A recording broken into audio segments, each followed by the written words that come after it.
तर कसं झालं माहिती आहे का, आज होता सुट्टीचा दिवस आणि आमच्या चाळीमध्ये सारखे मच्छीवाले मच्छी मच्छी करत फिरत असतात. मग मच्छी घ्यायची इच्छा झाली, मग घेऊनच टाकली मच्छी. मग मच्छी लगेचच फ्रीजमध्ये ठेवून दिली आणि रातांब्याच्या कोकमांमध्ये पाणी घालून ठेवलं, जेणेकरून ती भिजून चांगला त्याचा आंबटपणा एकजीव होतो.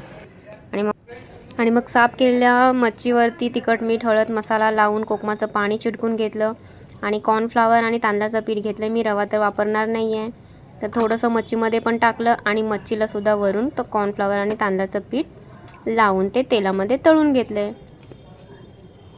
असं दोन्ही साईडनी खरपूस व्यवस्थित भाजून घेतलेलं आहे मी. अशा प्रकारे माझी मच्छी छान अशी तयार झालेली आहे.